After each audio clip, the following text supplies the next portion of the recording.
talking, Joseph, about Bill Cosby, as everybody else is. It's certainly a big topic, that's for sure. So, yeah. So what are the legal implications of what AP released? It's interesting. So, from a civil standpoint, that's significant corroboration of the allegations of AP and of other women. So that gets them a long way down the road in the civil context to establishing the actual lawsuit, because the proof that you have to have in a civil case is different than a criminal case. So it's just balance of probability. So this type of corroboration is extremely powerful for them. So I think he's behind the 8 ball in his civil cases. What is interesting, and I think what's frustrating people, is that he has not faced any criminal charges in the United States. And unlike Canada, they have statute of limitations. It varies between the states that you're in.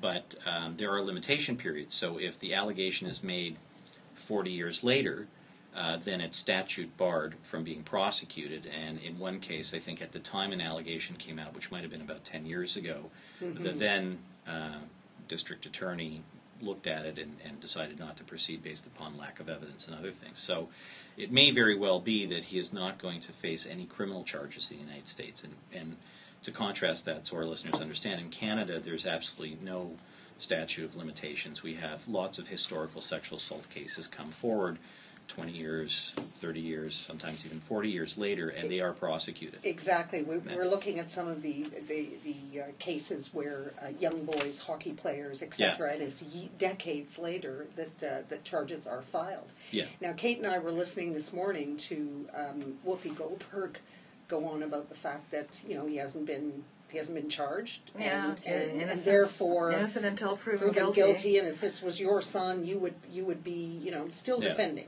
Yeah, well, I mean, I think what I understand the connection between the two is he was very instrumental in her career and her sent up in Hollywood. So I think she has sort of a real the same with connection. Raven Simone. Yeah. So she was on the child. But what I find so fascinating, and I wonder what the difference is between the United States and America, is the actual judge. I mean, he was very pointed, very opinionated in explaining why he released this information, because he said, Cosby had got on his moral high horse, and this proved that he shouldn't have been there. Is that something that we would only see in America, or would a judge here be that open when issuing the ruling? No, I think a judge would be. I mean, I don't think the argument held much weight, because the judge was not understanding why, if your testimony is there and it's your version of events, why would you not want that to be out, especially since the allegations and other evidence and other lawsuits are already out in the public domain. So his only argument was, this is going to be embarrassing. Well, duh, it is, but, I mean, that's not an argument to keep that sealed. You have to look at the interest of justice. And so, I mean, a judge may be quite pointed here. I mean, the United States tends to be a bit more graphic, and they tend to be a bit more outspoken. But you might see something similar here as well when you have something as such high profile, which is so serious. Well, what surprised me was that he used the moral high ground sort of as one of the defining reasons why, and didn't mention anything about the fact that Bill Cosby has been slamming these women who are making allegations. And why that wouldn't have been a very valid reason to open up these records, since he's basically accused a lot of them of being gold diggers or trying to, profit somehow from this. Right. And that he's innocent and that they're after his money. Why wouldn't he have used that as an excuse as opposed to this? I just found that odd. Well, we don't have the full judgment, but it's implied in his judgment in any event, because the whole application for unsealing of this testimony is to provide evidence in those lawsuits, the defamation lawsuits. So the judge is furthering those actions by releasing it. The argument that was advanced, from what I can read from the defense team, is that he would be embarrassed publicly by this, and that doesn't hold any water. So I think the judge was irritated by the argument and said, well, this is an individual who's held himself out for over decades to have such a high moral ground, et cetera, et cetera. It's absurd for us to try and bury this now. So let's compare.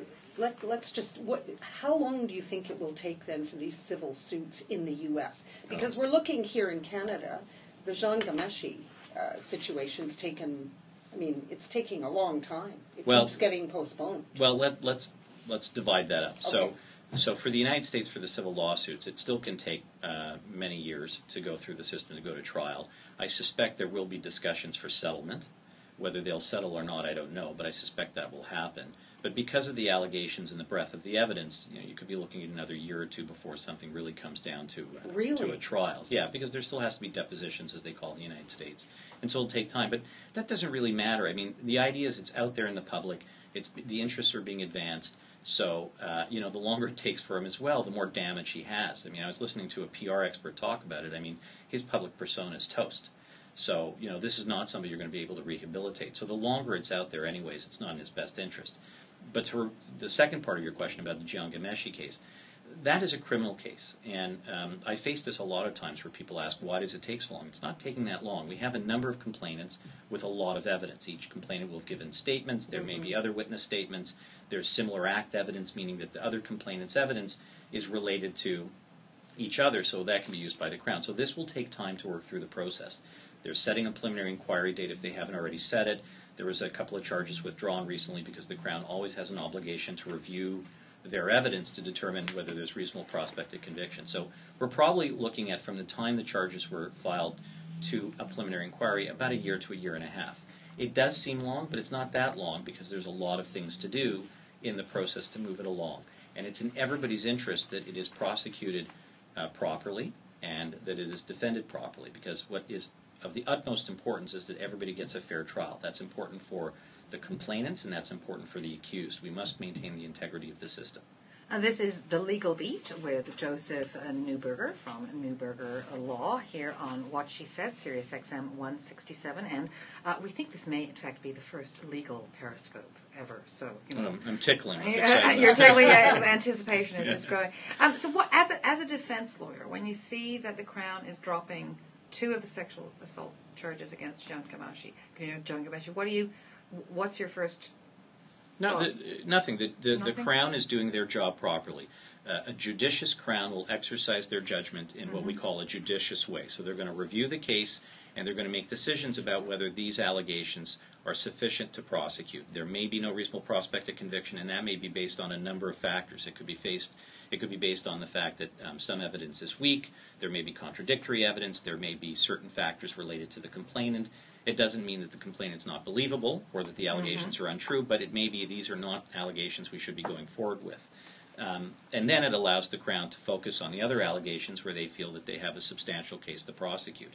So it's just, it happens in many, I've dealt with nearly 800 sexual assault cases, some quite complex, and it's often where you have a list of charges at the beginning, a number of charges will be withdrawn, and then you get down to the meat of the case.